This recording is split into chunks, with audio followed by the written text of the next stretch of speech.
And do you mind moving to slideshow view there, Marge? Okay, I thought I had it.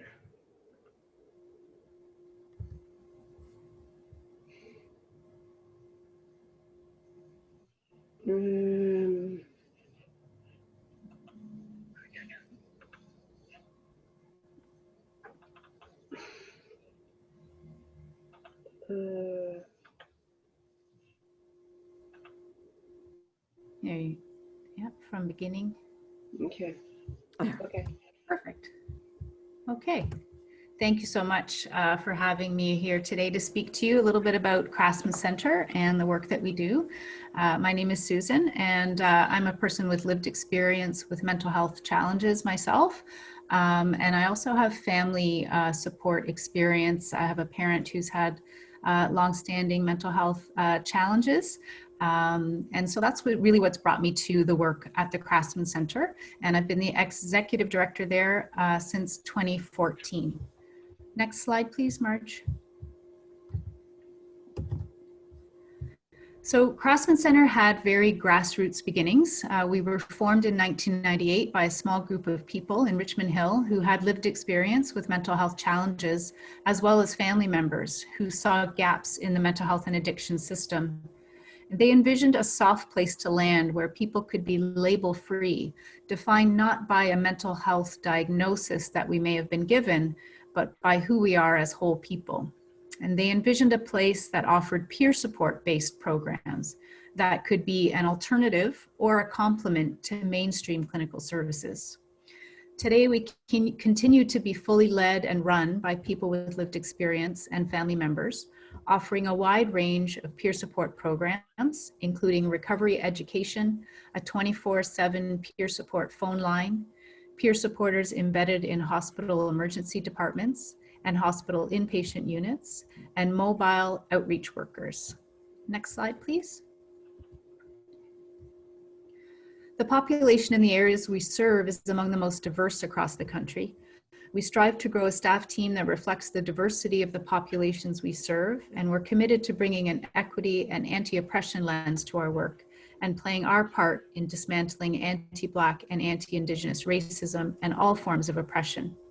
We're honored to be strengthening our relationship with Georgina Island First Nation, the First Nation that's closest to us geographically, where we work with the community to bring wellness programs and supports created by members of the community to support communities' identified needs. Perhaps what we are often most known for, however, is our peer support drop-in centers, where people with lived experience can congregate and support one another and access resources. And because of our low barrier approach, we have always been a soft place to land for people who are also experiencing homelessness. Next slide, please, Marge. So meet two of our drop-in visitors, Sherry and Glenn, in their own words. There's just a video there. So Marge, if you click on it, let's, fingers crossed, it'll run. Oh, the previous slide. And if you click on that, yeah? No? No, it's not working, huh? No, it's not. Oh, that's too bad. Yeah, sorry. That's okay. All right. Well, I'll just, this video is a little video about Sherry and Glenn, and they met at our drop-in center. Glenn was actually experiencing homelessness at the time when he first came to us, and he said he was living in the bush at the time. And when he came to the center, he talked about how he was sitting in his long johns around the table because he was washing the small amount of clothes that he had. We have laundry in our facility, and he didn't know anybody. And Sherry started a conversation with him, and they got to know each other. And you know, down the road, they spoke on the phone for many, many hours, got to know each other really well. And long story short, after both of them had been alone for about 20 years, Sherry proposed to Glenn, and they got married. I think it was in 2019 or 18. So that's just a little bit of a story. They used to come to the center pre-COVID most days to connect with their friends and to be social and to take part in some of the wellness activities that we run at the drop-in center. So that was just a little bit of a story from their words, just to give you a sense of sort of what our drop-in centers were about pre-COVID. Next slide, please, March. So then came March 13th, 2020, and news of community spread of COVID-19 in York Region. We had to let people know that we had to close our doors early that day and that we weren't sure when we'd be able to fully open again. Folks were understanding, but also worried about what all this would mean for them and their social safety net.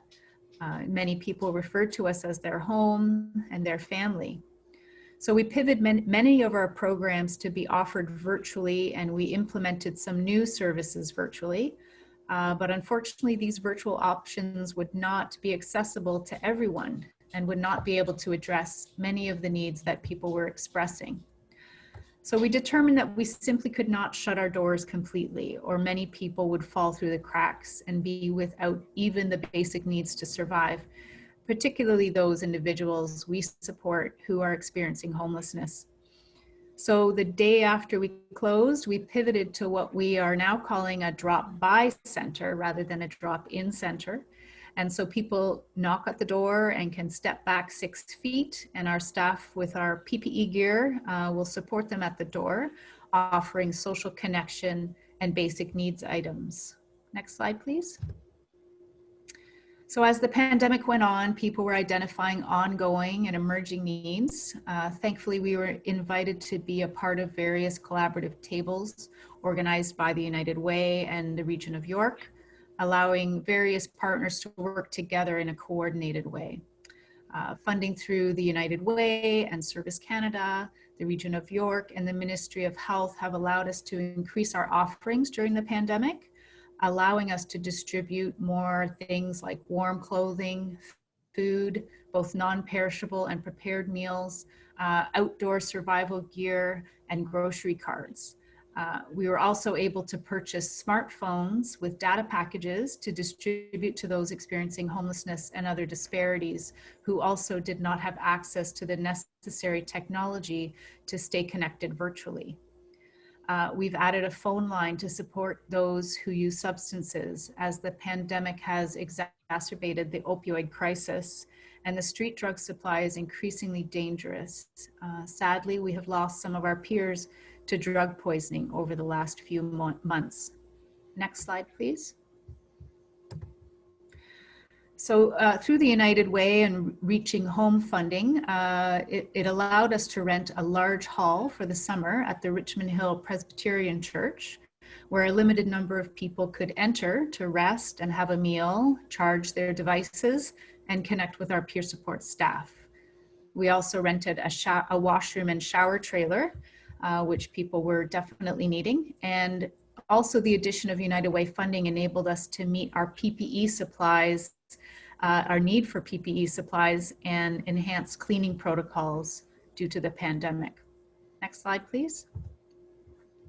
So currently we continue to offer the drop-by program at Richmond Hill United Church, and we work with our agency partners such as Blue Door Shelters, where we have one of their housing workers at our drop-by to support people directly around their housing needs. We're a low barrier access point for people looking for resources such as warm transfers to shelters and various housing programs and other services across the region. Next slide, please. So our passionate and dedicated staff continue to support people both at the door and inside the drop-in center for those who need a place to rest. The highest priority needs are still food and specifically prepared meals. We usually give out a lot of non-perishable stuff, but for folks who don't have a home and don't have a place to cook it, you know, we've really seen an increased need for things that folks that are already prepared and that people can eat right away.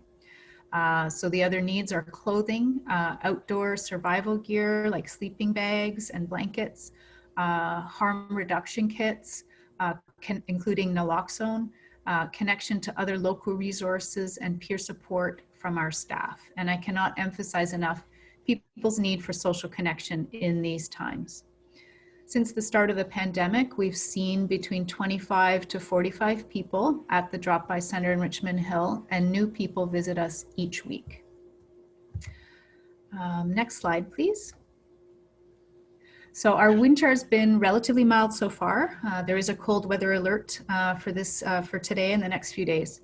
And we are very concerned about the needs of people experiencing homelessness, as the usual supports, community centers, businesses, and services have either been reduced or, of course, now with York Region in lockdown, some have been completely closed. Thankfully, we're participating in various collaborative tables where we discuss and plan around the coordinated actions we need to take to ensure people stay supported and connected through these difficult circumstances. Next slide, please. So as an essential healthcare service, Craftsman Center will continue to do all that we can during these challenging and unprecedented times. And our peer support staff support each other and our community. Next slide. So I want to thank you again for the opportunity to share a little bit about our work in the context of the pandemic here today. And just a note that we are calling out looking for space options to support our drop-by program through the winter in Richmond Hill. We need a space with, preferably with a shower and a washroom, or a parking lot where we can park a shower trailer for those in need. So if you have any connections of any large accessible vacant spaces in Richmond Hill that could be suitable for us to rent, please do be in touch. My contact information is on the screen there. And also with the holiday season upon us, we are currently accepting donations such as clothing, personal hygiene items, grocery cards, winter wear, hand and foot warmers, and non-perishable food items. But of course, unfortunately, we can only accept new items at this time. We can't accept used items because of the pandemic. So if you have any questions or would like to be in touch, please feel free to reach out to me via email. Thank you very much for the time today. Very good. Okay. Okay, sorry, I'm okay.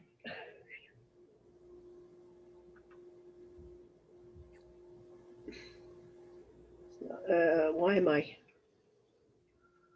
Okay, I'm gonna cross that. Okay, I'm gonna have to